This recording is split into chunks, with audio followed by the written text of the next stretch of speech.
Yeah. We got to stop being so damn tender. Like, I got to be open enough to be like, Aaron, man, if I'm effing up, get on my ass. Yeah. You know, Right. hold me accountable. Let me know I'm effing up. You know what I'm saying?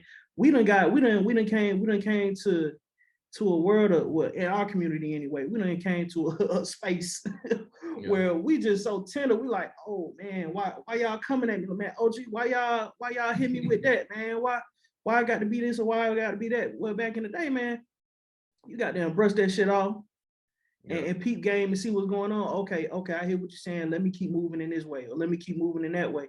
We got to be open and receptive to that. You know what I'm saying? Right.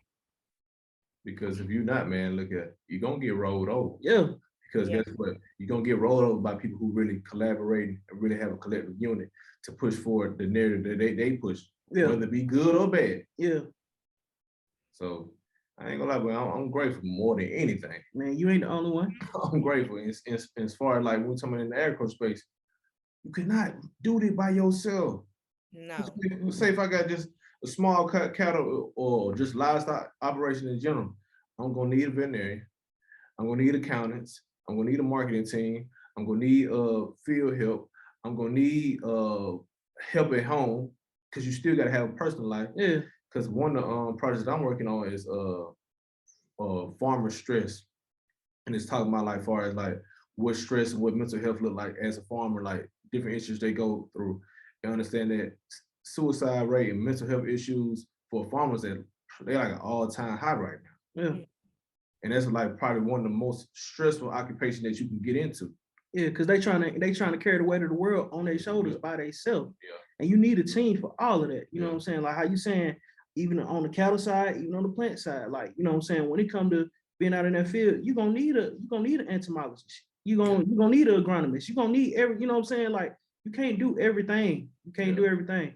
I think more too about Black farmers, you know what I'm saying? You know, we talk about minority farmers, but I'm talking about Black farmers, you know what I'm saying, that truly have the ability to create sustainable programs. You know what I'm saying? When you're dealing with cattle or you're dealing with horses, most people call, you know, what's being ran on their property or their farm programs. If you into ag, you'll kind of understand that. So yeah, like just looking and thinking about minority farmers and not having that support. So you have white farmers that have systems set up. You know what I'm saying? It may not just be white farmers, but I'm talking white and Black. You know what I'm saying? You have white farmers that have systems set up, generations of systems set up so that when it's time to pass that torch, you know, and pass the baton down to the grandchild or the son or the niece, nephew, whatever, they ready. They've been working. The infrastructure has been there. The support has been there. All the pieces been put in place. You got the marketing team, grandma, mama, they handling the finances. Everybody's in place.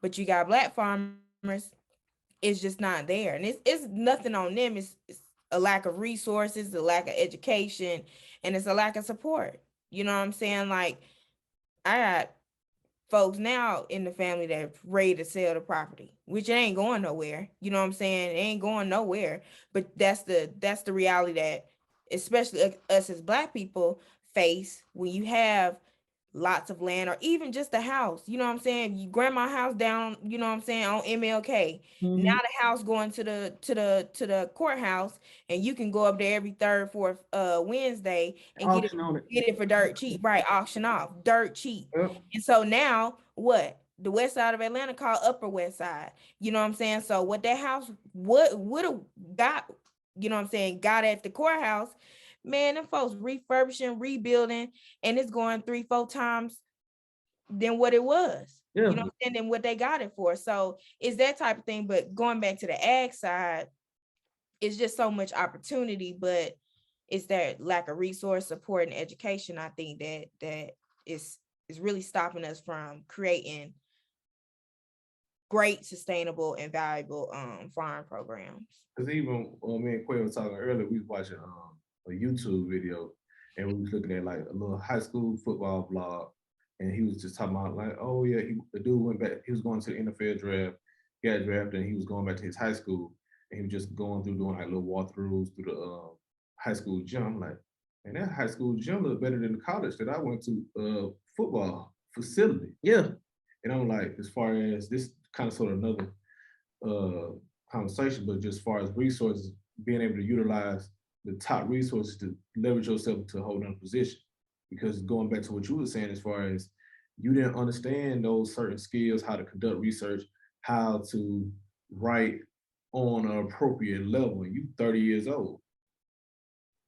Think about how long we didn't have to really unlearn what we didn't learn at these levels. Yeah, at these stages. Yeah, like, you know what I'm saying? Like we practically had to redo everything that we didn't learn. And that's not just an ad, that's in life. Yes. That's life. I be realizing a lot of stuff I grew up learning and thinking that was right was not right.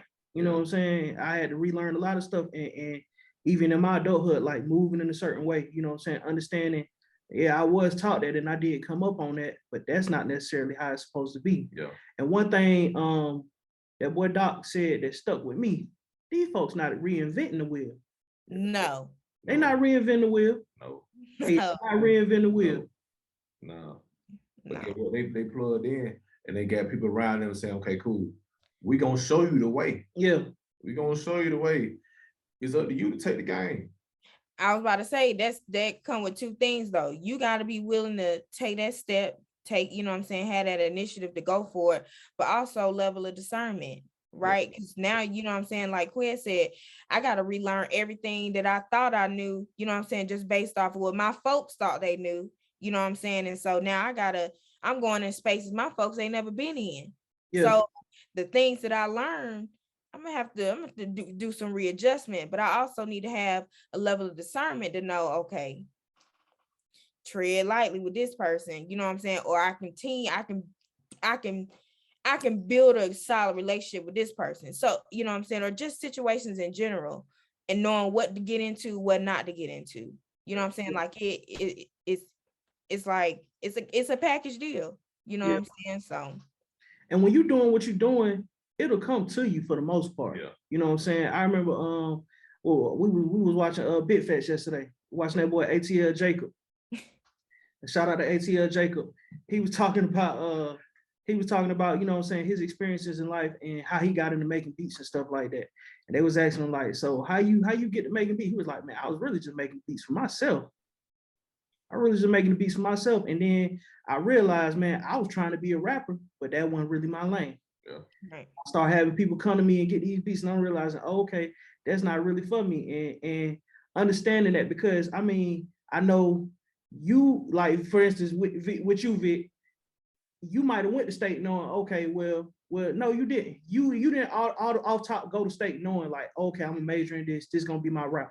I know I didn't, because I want a whole nother route. We ain't even gonna speak on that, but I want a whole nother route the first time around, not knowing, okay, this really where I'm supposed to be going. You know what I'm saying? Like this really where I'm supposed to be at. Same with you, and you know what I'm saying? And just going through the process of unlearning that and going through certain phases in life that make you unlearn that stuff and put your back up against the wall to realize, oh boy, I got to fight up out of this. I got to figure this out in this way. And it might not be comfortable, but it's something that got to be done. You know, yeah, you can't fight against it. You know what I'm saying? What's for you is for you. And however it's gonna come, ain't no resisting it. You got to surrender to that thing. You know what I'm saying? Even when you got to, you know what I'm saying? We all been through some challenges in life that's like, woo, you look back on that thing and be like, damn, I came from that. Yeah. But at the time, it was no, you can't fight against it. You got to surrender to it, go through it, you know what I'm saying, and realize, you know what I'm saying, when you hit that rock bottom, that ain't your end all. That should give you even more ammo to be like, shoot, I can't go nowhere else. The only way I'm at my lowest, you know what I'm saying? The only way I can go is up from here. So yeah. But it's different things though, as far as putting yourself in position to go to the next level though. Yeah. It's different things, because like I speak for myself, I'm pretty sure you can attest to this, like we ain't have the guys that on an everyday basis or on a weekly basis say, okay, this is what you need to really do to put yourself in position to really be successful, or map out what success looks like for you. No. I didn't have that, especially when we talking about later on in life, because like people say like the agriculture field is not sexy. So I didn't see, you know what I'm saying? I'm not seeing Drake pull up with the 4-wheeler, moving cattle from pasture to pasture. So them type people, you know what I'm saying, from a distance, I respect it. Or even when you talk about like people like Herman Russell and all them, I didn't learn about, no, I ain't saying learn. I didn't appreciate them type people till later on in life. That's what it was. Yeah. I didn't appreciate them type people until later on in life. I always had appreciation for people like him, Herman Russell, Oliver Lees, the Donna L. Hollowells, you know what I'm saying? I remember having a conversation with my homeboys when Charlotte Lowe died. Long live Charlotte Lowe. And it was having like a petition, like as far as like renaming it Bankhead Highway, Donald L. Hollowell, instead of Donald L. Hollowell, they wanted to make it Charlotte Lowe Boulevard, whatever they wanted to make. And I was like, y'all really don't know who this man Donald L. Hollowell was, because he wasn't like no just out there type of person. But he was one of the guys at my church who taught me how to tie a tie, and who taught me, say, as far as how when you sit down, undo the button in your jacket and things like that. When you stand up, button your jacket up, little things like that. I was getting that as a young boy, like. But think about that. What your mama had you doing, y'all doing every day? What you mean? Y'all was reading them books. Yeah. Even though you didn't start reading their books till you got older, your mama had you reading books. Your mama had you in church. Your mama had you around men, even though, you know what I'm saying, men who could be mentors and leaders to you. You know what I'm saying? So that, I mean, that's but you've been blessed to be in a position to. Well, I understand that, but what I'm saying as far as I did not know, I just thought like, oh, that's Mr. Holloway from the church. I did not know who he was. Yeah. Right. But when he was an old man who wore a black suit every Sunday on like deacon board or whatever. And he wouldn't put you down with swag and like that. But what I'm saying is you can now look back on when you was a little boy in church and said, Mr. Hollowell taught me how to tie my tie. Yeah. It's plenty of, you know what I'm saying? But your mama instilled that in you to appreciate those type of people that come around. You didn't realize it then. I guarantee you have conversation with people now, some of your homeboys now, and they look back. I don't know who that old ass man was. You know what I'm saying? Whole time, you know what I'm saying? You get what I'm saying? The whole time, it's somebody like Miss Herman Russell, you know what I'm saying? Miss Hollywood. It's those type of, I say that to say a lot of it is how you were, you know what I'm saying, how you grew up. And that's why I always been saying, like, throughout the whole conversation today, is I'm grateful. You know what I'm saying? Not knowing like this man right here saved a lot of lives, like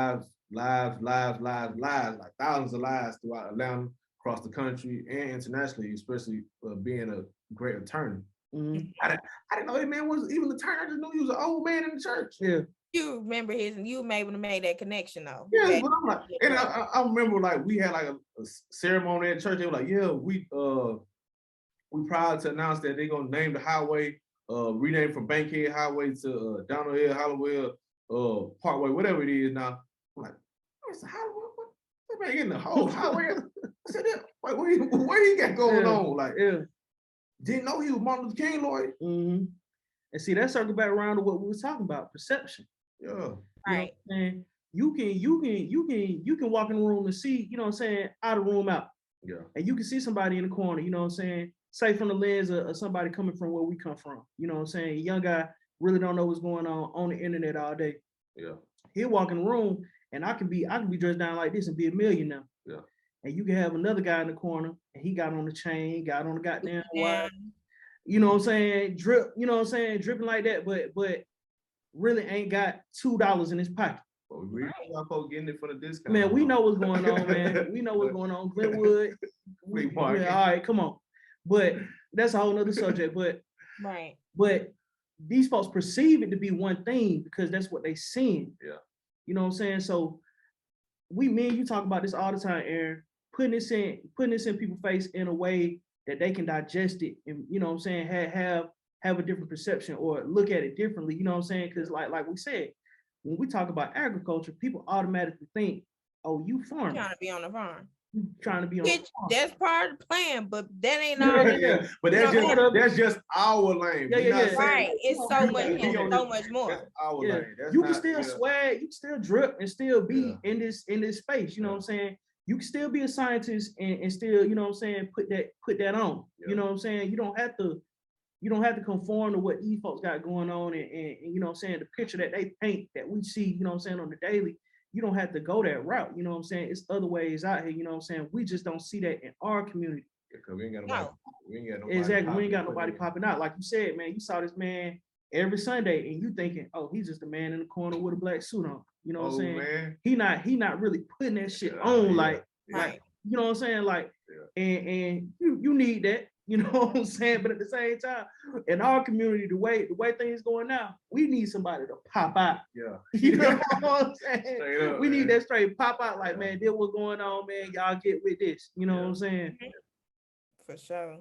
And I realize, you know what I'm saying, as far as pouring into the women, because a lot of it, you think about, like, far as like we just talking about land ownership of farms, the women outlasted the men. The women outlasted the men, you know what I'm saying? One valuable thing I realized later on in life, yeah, I had my shortcomings, but realizing that women are the real true assets. And if we ain't got them, we ain't got nothing. Yeah. And especially when we talk about the agriculture lane, you know what I'm saying? Most of the women, they the ones who really was out there on the field. Like when they started making that transition, the men was going to the industry, working in them big factories and stuff like that. The women was the ones who tended to the land. Yeah. The women was the ones who recognized and say, okay, cool, we need to think about different innovative ways to produce the best crop.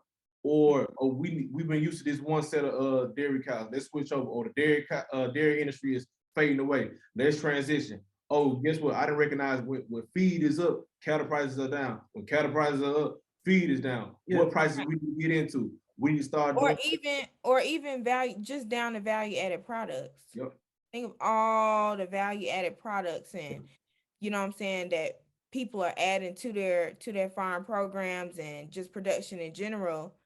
Man, like, women pay, we created that. I was about to say they created we, you know what I'm saying, we were the trailblazers for that. And it says ain't no we, you ain't no woman. Yeah, I mean, even I'm saying we as an I.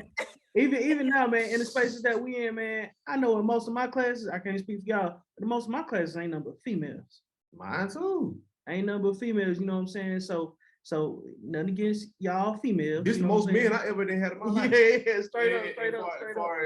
I was raised by females and all of that. I mean, me and my sister, shout out to Sugar Ray Shay. We talk about that all the time, man. Like, you know what I'm saying? We came up in a matriarchal society. For sure. You know what I'm saying? We didn't come up around a whole bunch of men like, man, we own the land. We you know what I'm saying? This is what we do. This is what we do. Don't get it twisted. My great granddaddy and them, they had cattle and they did their thing and that. But as far as, you know what I'm saying, even now, when it comes to who own the land and who got ownership and who got the deeds to the land and all that stuff, man, we talk about women. Yeah. We talking about women. In our community anyway. Yeah. You know. Yeah. Because like far as in the like traditional space that I'm saying, as far as like quote unquote gay people, it's still a lot of men though. Yeah. It's still a lot of men, because even going back to, I remember you called me Vic, when you went up there and did your like business proposal in front of like the small farmers or the young farmers meeting. You like, man, am I ready for this? Because I'm coming with an innovative idea or a black woman in this space, but they ain't trying to hear what I got to say. But now you seeing a need for vertical farming because, or just hydroponic systems being put in place, or hoop houses. Guess what? Because I'm not. This is just my opinion. We gonna see a boom within the next 10, 15 years as far as vertical farming buildings. People just, this the way, because guess what? It's no off season. Yeah. There's no more land being made. Yeah, there's no off season. People are getting more conscious of, you know what I'm saying, especially in the urban areas, urban communities, like the use for it. You know, like I said back on a couple other episodes, now the New York education system is working to develop, you know, programming based on urban agriculture to teach those kids. You know what I'm saying? What does that look like? What does agriculture look like in New York? Get a tower and put it on the balcony, you know what I'm saying, of the apartment, you know what I'm saying, and grow your own food. It's 95%, you know what I'm saying, more sustainable, less water, you know what I'm saying? So just thinking about that too. But to piggyback off of that, more women being in the field and not a whole lot of men, I always talk about my family. You know what I'm saying? I'm super blessed.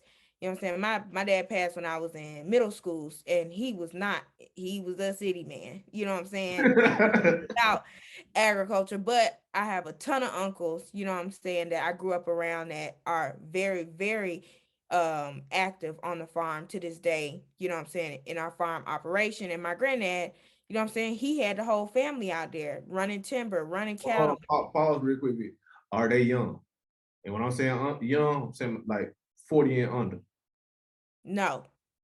Huge age gap. Keep on going. Yeah, but you know what I'm saying, they've been doing this for years since they were in kids, and then they went on to, you know, the army or whatever career that they chose, military. And now, you know what I'm saying, all my uncles are retired.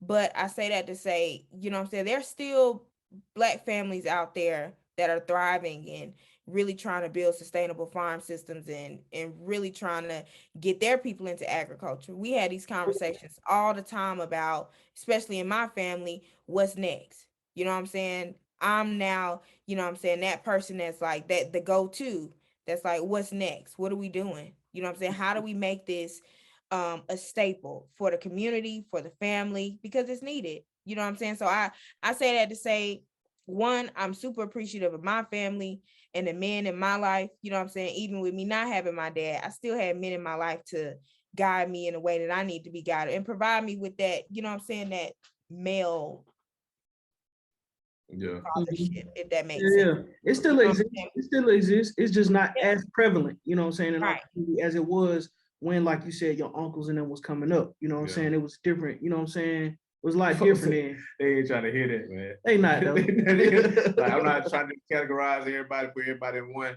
bubble, man. But them folks not trying to hear that, because I'm still trying to think about as far as innovative ideas to come to the community I was raised up in, like far as how could I engage these people? What would really catch on these people? So that's one of the ideas as far as us, you know what I'm saying, creating this platform, just to kind of engage and see like what y'all think about these certain topics, or how could we engage y'all a little bit better and make it fun for y'all to get into the field, because I ain't gonna lie, it's more fun than it is work when I really boil down. So it's like, Yeah.